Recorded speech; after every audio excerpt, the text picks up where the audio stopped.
మాతృదేవోభవ. మొదలను నీ పాదములు కదలను నీ చింత నుండి కామాక్షి. మొదలను నీ పాదములు కదలను నీ చింత నుండి కామాక్షి. సంపదలు సమస్త సుఖములు ఆపదలైన కదల్చలేవు భక్తుని మనమున్. వదలను నీ పాదములు కదలను నీ చింత నుండి కామాక్షి. ఏబిఎన్ ఆంధ్రజ్యోతి ప్రేక్షక మహాశయులందరికీ నవజీవన వేదం అనే కార్యక్రమంలో 930వ భాగానికి స్వాగతం పలుకుతాం. కలుషిత నీరధిన్ బ్రతుక గల్గున్న చేపలు వానిదిన్నచో కలుషితమౌను దేహములు. గాఢతరోష్టతనావిరైన ఆ జలములు వర్షములు ధరణి సస్యములు అయ్య విధిన్న మానవుల్ కలుషితులై గతించెదరు కష్టమయైన నిజమ్ము పల్కితిన్.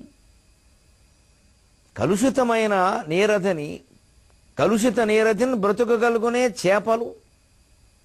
సముద్రాన్ని మనం రకరకాలుగా కలుషితం చేసేస్తే చేపలు బతుకుతాయా? ఇప్పుడు 2-3 రోజుల క్రితం నేను పత్రికల్లో చూసిన సమాచారం మరీ క్షోభ కలిగించింది. అగో ఇంత ప్రమాదం పొంచి ఉందా, ముంచుకొస్తుందా అని. ఇప్పటికిప్పుడు సముద్రాల్లో లెక్క తేలిస్తే వ్యర్థ పదార్థాలు, ప్లాస్టిక్ మొదలైనవి బారేసిన వ్యర్థ పదార్థాలు, చేపలు 3:1 నిష్పత్తిలో ఉన్నట్టంటే 3 వంతులు చేపలు, 1 వంతు వ్యర్థ పదార్థాలు. 2025 నాటికి ఇవి 2 కాబోతున్నాయి. సగం అవి సగం ఇవి.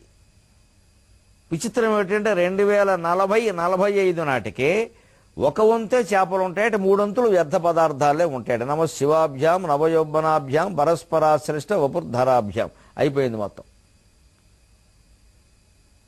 రాను రాజుగుర్రం గాడిద ఇవ్వడం అంటే ఇది. కాశీక్షేత్రం లాంటి సముద్రం రాశీభూతమైనటువంటి పాపరాశి అయిపోయింది.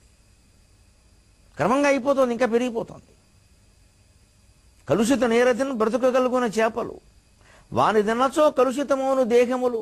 ఆ చేపలు పట్టుకుని తింటున్నారు, ఆ చేపలు ఎగుమతి చేస్తున్నారు, ఆ చేపల్ని రకరకాలుగా వండుతున్నారు. అవి తింటున్న శరీరాలు పాడైపోతే మనకే నష్టం. ఇదే మీ అసందర్భపు చేష్టలల్లో ఉరితాళ్లు బిగించును మీదు గొంతుకన్ అంటే ఇదే. ఇంకో విచిత్రం ఉందండి, ఇంకో విచిత్రం జరుగుతుంది. మనం భగవంతుడు సహజంగా ఏర్పాటు చేసినటువంటి ఏ పునర్వినియోగ ప్రక్రియ ద్వారా మనం వానల రూపంలో నీళ్లు పొందగలుగుతున్నామో ఆ ప్రక్రియే రేపు ప్రపంచ నాశనానికి కారణంగా పోతుంది.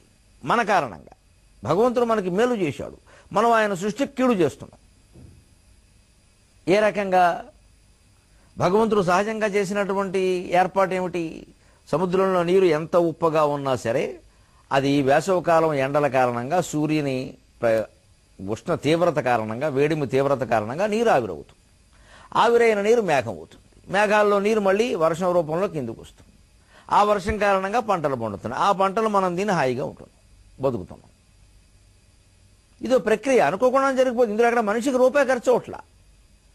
సముద్రంలో నీరు ఆవిరవడంలో మన పాత్ర ఏం లేదు, ఆ నీరు మేఘం అవడంలో మన పాత్ర ఏం లేదు.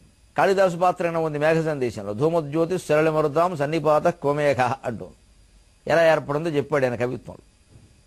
ఆవిరవడంలో మన పాత్ర లేదు, మేఘం కావడంలో మన పాత్ర లేదు, ఆ మేఘం మళ్ళీ చినుకుగా రాలడంలో మన పాత్ర లేదు, ఆ రాలిన నీటికి పంటలు పండడంలో మన పాత్ర ఎలా ఉరికే విత్తనాలు నాటడమే. ఇంత మేలు భగవంతుడి ద్వారా ఉచితంగా, కనీసం నీరు నేల మీద పడే వరకు ఉచితంగానే మనకు జరుగుతుంది. ఇప్పుడు రేపు ప్రమాదం కూడా చాలా ఉచితంగా జరుగుతుంది. అసలు ఉచితం అనే మాటకు దానికి తగిన అని అర్థం. ఏదో ఫ్రీ అని ప్రచారం చేస్తున్నారు, ఆ మాట అలా లేదు. ఉచితం అంటే తగినట్టుగా, తగిన ధర తల్లిస్తే ఉచితం అని అర్థం. ఉచితంగా ఫ్రీగా తీసుకుంటే ఉచితం కాదు, అది ఏదో వచ్చేసింది పొరపాటున. బోధరాజు రాధాకృష్ణ గారు బతుకుంటే ఒప్పుకునేవారు కాదు. ఇదేం మాట ఇలా వాడుతున్నారనేవాడే. మాటల వాడుక మాటలోని మహానుభావుడు గొప్ప పుస్తకం రాశాడండి. ఇటీవల చదివాను. ఎన్ని పట్టుకున్నావయ్యా బాబు అనుకున్నాను. ఆయన పట్టుకోలేకపోయి వెళ్ళిపోయాడు. గొప్ప పుస్తకాలు రాశారండి. జాతీయాలు, తెలుగు జాతీయాల మీద ఒకటి, మాటల వాడుక మీద ఒకటి.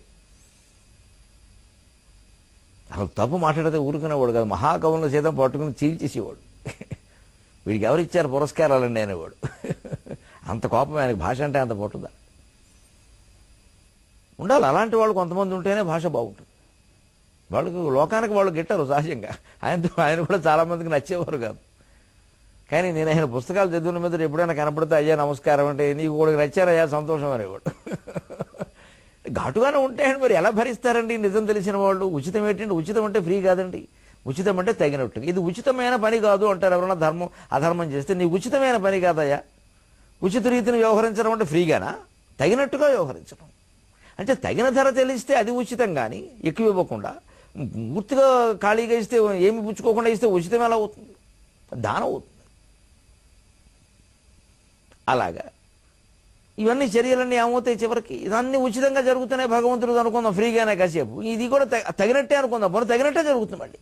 అది అలాగా గాఢతరోష్ణత ఆవిరైన ఆ జలములు, వర్షములు, ధరణి సస్యములు, అయ్యవి తిన్న మానవులు కలుషితులై గతించెదరు. కష్టమయ్యైన నిజము పలికితే. ఈ సముద్రాలన్నీ పాడైతే ఈ పాడైనటువంటి జలాలే ఆవిరవుతాయి. కాబట్టి ఈ దుష్కణాలు ఆ ఆవిరిలో చేరాయి. అదే దుష్కణాలు మేఘంలో చేరాయి. అదే దుష్కణాలు నీటి బిందువుల్లో చేరాయి. అదే దుష్కణాలు వర్షంలో ఉన్నాయి. అదే దుష్కణాలు మళ్ళీ ఆ నీరు సేవించి పంటలు పెరిగే పంటల్లో ఉన్నాయి. రకరకాల జీవుల్లోకి చేరతాయి. శాకాహారం తిన్నా, మాంసాహారం తిన్నా మృత్యువు ఖాయం. ముందు అనారోగ్యాలు ఖాయం. మృత్యువు ఎలాగూ ఖాయమే. అనారోగ్యాలు, తీవ్ర అనారోగ్యాలు ఖాయం. ఆహారం ఏదైనా సరే. ఎందుకంటే వర్షం కారణంగానే అన్నిటికీ ఆహారం దొరుకుతుంది. సముద్రాహారమే దేనికైనా. మనం తినేది కూడా భూమి మీద ఆహారం, సముద్రంలో ఆహారం రెండే. నీరే ప్రాణాధారము. అంచేత ఇదంతా కష్టము చేయని నిజము పలికితే ఇది గ్రహించుకోరేమిటి? చచ్చు సముద్రమందులద చచ్చినది ఎవరి చేత అని ప్రశ్నించింది. డెడ్ సీ అంటారయ్యా మీరు? ఎందుకు చచ్చింది అది? ఇలాగే పాశ్చాత్య దేశాల్లో రకరకాల చెత్త పదార్థాలతో కొళ్ళబెట్టేస్తే ఎందుకు పనికి రాకుండా పోయింది. మన దగ్గర ఊరుకో 3 చెరువులు ఉన్నాయండి, అలాగే చచ్చు చెరువులు. ఊరుకో 3 ఉన్నాయండి. గుర్రపడెక్క పెరిగిపోతుంది విపరీతంగా, కుళ్ళిపోతాయి. నీళ్ళు ఎవరు పట్టుకెళ్ళరు. అక్కడ గొట్టం పెట్టి మోటార్ పెడతారు కానీ నీళ్లు పట్టుకెళ్ళరు. ఆడవాళ్ళు, మగవాళ్ళు ఎవరైనా వచ్చి చెరువులో నీళ్లు బిందెతో ఇలా తొలిచి పట్టుకెళ్ళగలిగితే చెరువు బాగుంటుంది. చెరువు కళకళ ఆడిపోతుంది. ఆ సంస్కృతిలో మన కష్టపడే లక్షణం లేదుగా. శుభ్రంగా మోటార్లు పెట్టాం, ట్యాంకులు పెట్టాం, ఇంటింటికి గొట్టాలు పెట్టాం. నేల అడుగు నుంచి ఆ గొట్టాలన్నీ తుప్పట్టేసాయి. వాటి నుంచి శుభ్రంగా కారిపోతున్నాయి, జారిపోతున్నాయి. ఆ నీళ్ళే వస్తుంటే ఓహో పెద్ద గంగాజలాల్లా పట్టుకుంటున్నాం. ఇక్కడ పైనుంచి పడిందల్లా మనకి శివుడిని ఎత్తి మించి పడిన గంగాజలంలాగా అనిపిస్తుంది. మన భ్రమ అటువంటిది. ఇవాళ మొత్తం మంచినీళ్ళ డబ్బాలు అమ్మేవి కూడా శుద్ధమాయా అని అర్థమైపోయింది. వాటిలోనూ రకరకాల కలుపుతున్నారు. మినరల్ వాటర్ ప్లాంట్లకి అనుమతి లేనివి కూడా పెట్టేశారు. అనుమతి ఉన్న వాటిలో కూడా లంచాల కారణంగా అక్రమాలు ఉంటాయి. ఇక లేని వాటి సంగతి చెప్పక్కర్లా. మంచిది. ఇలాగ సముద్రాలు, నదులు, చెరువులు అన్ని పాడు చేసుకుంటున్నది మనమేనండి. పారిశ్రామిక అభివృద్ధి అంటే మొత్తం ప్రపంచ ప్రజల నాశనమా? నాశనం అయ్యేంత పరిశ్రమలు అవసరమా? పారిశ్రామిక అభివృద్ధి వల్ల ఏం జరుగుతుందో పారిశ్రామికవేత్తలు అభివృద్ధి చెందుతున్నారు. కోటీశ్వరుల సంఖ్య పెరుగుతోంది. 10 ఏళ్ల పాటు చూసుకోండి లెక్కలు మీరు. పేదవాళ్ల సంఖ్య కూడా పెరిగింది. వ్యక్తులు బాగుపడుతున్నారు, వ్యవస్థ నాశనం అవుతోంది. డబ్బు ఉన్నవాడు అన్నిటినీ కొనేస్తున్నాడు. అధికారాన్ని కాదు, అధికారులను కూడా కొనేస్తున్నాడు. అధికారాన్ని వాడే కొంటాడు, అధికారుల్ని వాడే కొంటాడు. డబ్బు ఉంటే చాలంతే. ఏమి దేనికి ఆధ్యాత్మికతను కూడా శుభ్రంగా డబ్బెట్టు కొనేస్తాడు. ఆయన ఏం చెబితే అదే ఆధ్యాత్మికత. ఆయనకు అనుకూలంగా మాట్లాడతారు. 10,000 ఎక్కువ ఇస్తే సరి.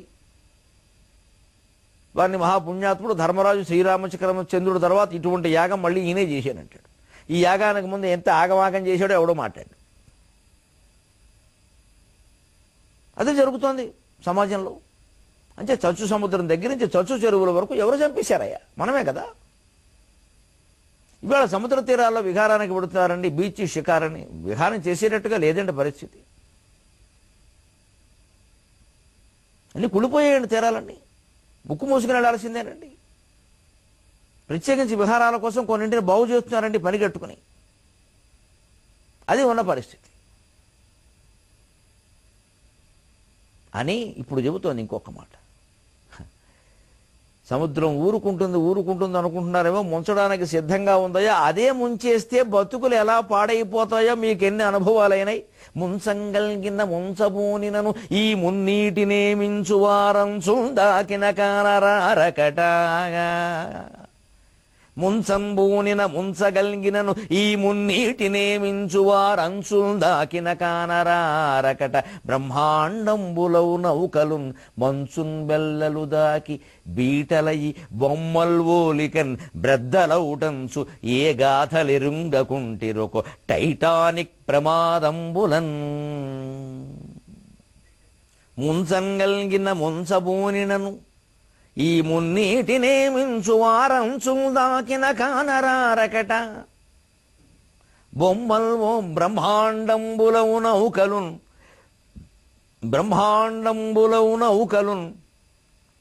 మంచున్ బెల్లలు దాకి బీటలయి బొమ్మల్ ఓలికన్ బ్రద్దలౌటంచు ఏ గాథలెరుంగకుంటిరొక టైటానిక్ ప్రమాదంబులన్. సముద్రంలో జరిగిన ప్రమాదంలో టైటానిక్ ప్రమాదం ఎంత ఘోరమైంది, పెద్ద సినిమాయే వచ్చింది దాని మీద. వాస్తవాలను కొంచెం సినిమా కారణంగా కొంచెం మార్చి ఉండొచ్చు, అతిశయోక్తులు చేసి ఉండొచ్చు, కానీ చాలా వాస్తవాలు ఉన్నాయండి. ఏదైనా అంతే, కావ్యాలు సహా అన్నీ అంతే. ముంచన్ బూనినా ముంచగలిగినను ఈ మున్నీటినే మించువారు అంచులు దాకిన కానరారకట. నిజంగా భూలోకాన్ని ముంచేదలుచుకుంటే, ముంచడానికి ప్రయత్నం చేస్తే ఈ మున్నీటిని మించిన వాళ్ళు లేరండి మొత్తం అనంతకోటి బ్రహ్మాండాలు. అంచులు దాకిన కానరారు అంటే అర్థం అది. అటువంటి రకరకాల ప్రమాదాలు ఏర్పడి, నదుల కొరత ఏర్పడి, రకరకాల విపరీతాలు ఏర్పడినప్పుడే భగవంతుడు అనేక విధాలుగా అవతరించి ప్రకృతిని మళ్ళీ దారిలోకి తీసుకొచ్చాడు. నదులు, సరైన నదులు లేకపోవడం, దానివల్ల మనుషులకి తిండి లేకపోవడం, అలాగే సరైన శక్తి లేకపోవడం. గంగానది ఉదాహరణకి వామనావతార కథలో వస్తుంది. వామనావతారం వరకు మీకు గంగానది ప్రస్తావన ఉండదు పురాణాల్లో. వామనావతారంలో పుట్టింది గంగానది. దేవతలు నిర్వీర్యులై శక్తిమంతులు కాకుండా రాక్షసుల చేతుల్లో ఓడిపోతూ ఉంటే అందరూ వెళ్ళి మహావిష్ణువుతో మొరపెట్టుకుంటే నేను చూస్తాను ఆ సంగతి అన్నాడు ఆయన.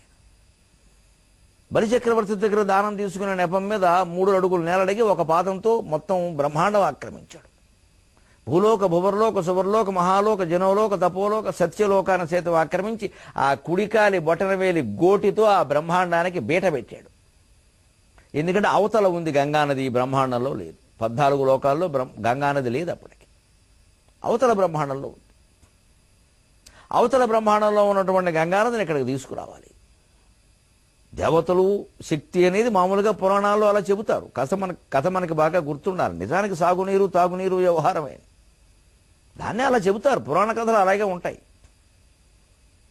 భౌతిక ఇతివృత్తాన్ని కాస్త మహిమ జోడించి దాన్ని చిరకాలంగా గుర్తుండిపోయేలా చెబుతారు. ఆ మహిమను మనం గౌరవిస్తూనే దాన్ని ఆచరణలో పెట్టుకోవాలి. ఇంక ఊరికే మహిమలు పొగుడుకుంటూ కూర్చోవడం కాదు. ఎందుకు చెప్పారో ఆలోచించాలి. ఏం చెప్పారో కాదు, ఎంతసేపు ఎందుకు చెప్పారు ఇలా.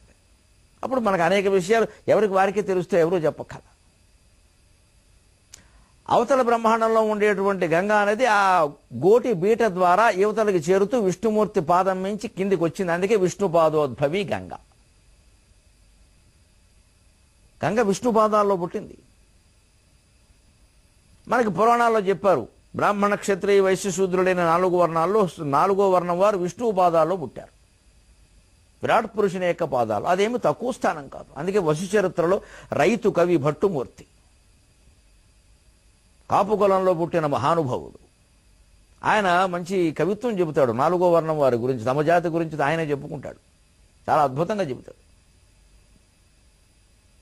బలిచూడామణులైన విష్ణు పదజుల్ పాటించు ధాన్యంపు తిప్పలు చంద్రామృత సాంద్రశేఖమున పై మోసులెత్తంగా చంద్రామృత సాంద్రశేఖమున పై మోసులెత్తంగా తత్కలమాంకూరపు పెంపు మేయు నెల జింకన్ బట్టి వారించును వారల తోబుట్టువు గంగ పద్మముఖ నిర్జద్భృంగనాదార్భటిన్ అంటాడు అద్భుతంగా. ఏం చెప్పేవయ్యా అనుకున్నాను నేను. కులాభిమానం మంచి కవిత్వాన్ని చెప్పించింది. సత్యం, కులాభిమానం కాదండి, సత్యం, పరమసత్యం అది. బలి చూడామణులైన విష్ణు పదజులు 4వ వర్ణం వారిని వశు చరిత్రకారుడు ఎక్కడ కూర్చోబెట్టండి, మీరు బలి శిరస్సు మీద ఉన్నది మీరే కదా అన్నాడు ఆయన. మరి విష్ణు పాదం అక్కడే ఉందిగా, అందులోంచి పుట్టినవాడు అక్కడే ఉంటారుగా.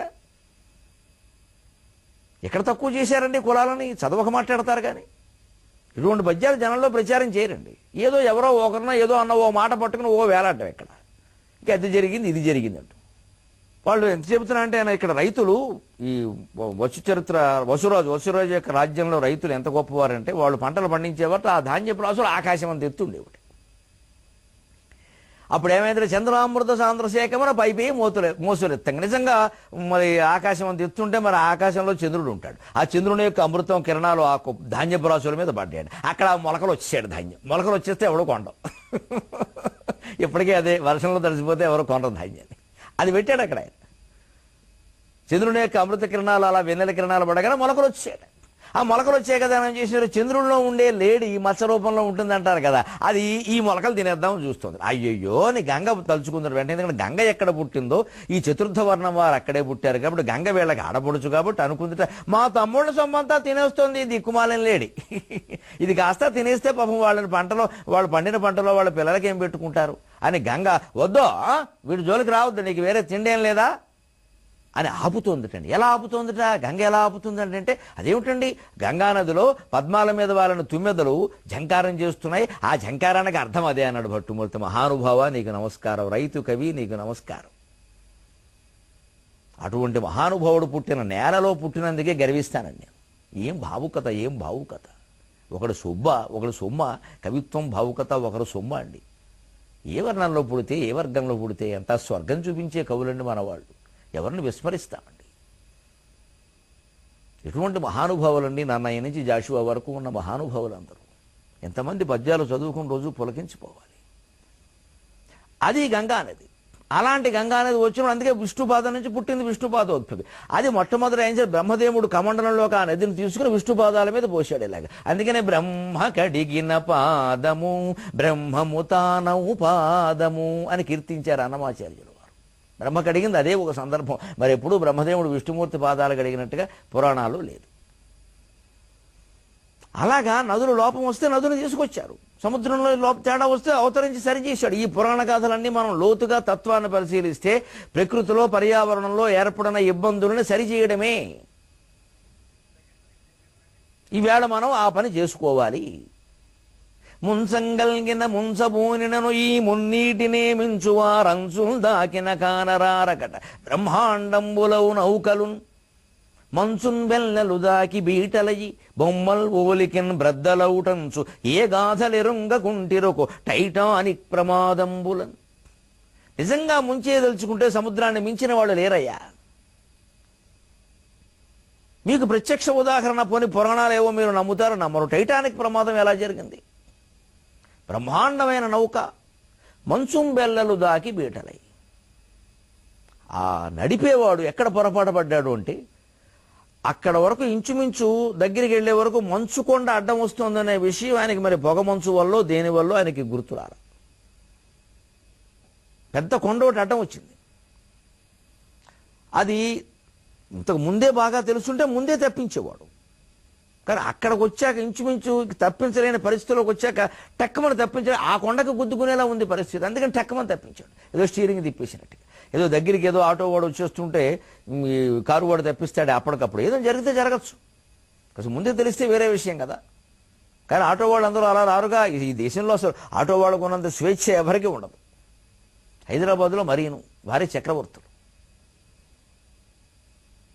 అందుకని పాపం ఇలా తిప్పేశాడు. అప్పుడు ఏమైంది జరిగి అతను ఏమనుకున్నాడు, ఆ పైన ఉండేటువంటి మా కొండని తప్పించాను కదా అనుకున్నాడు. అదే పైన ఉన్నది పావలా అయితే కింద ఉన్నది ముప్పావలా. పైన చూసి ఏదో అనుకున్నాడు, కింద లోపల చాలా ఉంది, గుద్దేసింది వెళ్ళి. మొత్తం తిరగబడిపోయింది. మంచు మొక్కల వల్ల ఇంత పెరిగి కొండ మొక్కల వల్ల మట్టి బెడ్డల వల్ల మంచు మొక్కల వల్ల ఇంత ప్రమాదం జరిగిందండి. కమ్మేసిన పొగ మంచు కారణంగా గుర్తించలేకపోయాడు. బొమ్మలు ఓలికిన పెద్దలు కూడా బొమ్మల్లా కూలిపోయిందండి. ఆట బొమ్మలు పడిపోయినట్టే, పేకమేట కూలిపోయినట్టే. అటువంటి ఏ గాథలు ఎరుంగుకుంటిరొకో టైటానిక్ ప్రమాదంబులం. ఆ ప్రమాదాల్లో మీరు సినిమాలు చూశారు కదా, చరిత్రల్లో చదివారు కదా, వాటి నుంచి ఏం గ్రహించట్లేదా? భౌతికంగా పర్యావరణానికి జరిగే ప్రమాదం అది ఒక రకం అండి. అసలు ప్రమాదాలు జరిగినప్పుడే మనుషుల మనస్తత్వాలు బయటపడతాయి. అది చెబుతున్నాడు ఇక్కడ. ప్రాణభయము గల్గునెడ స్వార్థములెంతగా రెచ్చిపోవును. ప్రాణము పోవుచున్న అనురాగములే గతి ఊపిరుదును. ప్రాణభయము గల్గునెడ స్వార్థములెంతగా రెచ్చిపోవును. ప్రాణము పోవుచున్న అనురాగములే గతి ఊపిరుదును. పైననే చూచి లో గుణము భావన చేయుట ఎంత తప్పు. పైననే చూచి లో గుణము భావన చేయుట ఎంత తప్పు. టైటానుకు ఓడ మున్గి వికటంబుగా చాటెను విశ్వమంతకున్. టైటానికు ఓడ మున్గి వికటంబుగా చాటెను విశ్వమంతకున్. కవి చరిత్రలో రకరకాల ఘట్టాలు జరుగుతూనే ఉంటాయి. అవి తెలుసుకోవడం ఎందుకు అంటే మళ్ళీ అలాంటివి ప్రమాదాలు అయితే జరగద్దు, ప్రమోదాలు అయితే జరగాలి. అందులో ఎవరి పాత్ర ఏమిటి, మనం ఎలా ఉంటున్నాం, ఆ పాత్రల్లో మనదే పాత్ర. ఓ కావ్యం చదివినా, ఓ సినిమా చూసినా మనకి రావలసిన స్ఫురణ ఇది. అదేదో చూడడం పుణ్యం లేదా చూడడం పాపం అనుకోవడం కాదు. చూడడం వల్ల పుణ్యము రాదు, పాపము రాదు. జ్ఞానం మాత్రమే వస్తుంది, అవగాహన మాత్రమే కలుగుతుంది. ఆ అవగాహన దృష్టితోనే సమస్త పురాణాలు చదవాలి, పుణ్య దృష్టితో కాదు, పాప దృష్టితో అసలే కాదు. పాపాలు పోవడానికి కాదు, పుణ్యాలు రావడానికి కాదు పురాణాలు చదవడం, అవగాహన పెరగడం కోసం. ఒకప్పుడు ఎప్పుడో జరిగిన చరిత్రలు, వాటిని ఏదో కొంచెం అటు ఇటు మార్చచ్చు, కాస్త ఘాటుగా, నీటుగా, సూటిగా ఏదో చెప్పొచ్చు, ధాటిగా చెబుతారు. లేకపోతే ఆ కవిత్వమే కాదు, కల్పనే కాదు. 23:30 గంటల్లో మళ్ళీ కలుసుకుందాం. అన్నిటికంటే ముఖ్యంగా తెలుగు భాష ముఖ్యమని గ్రహిద్దాం.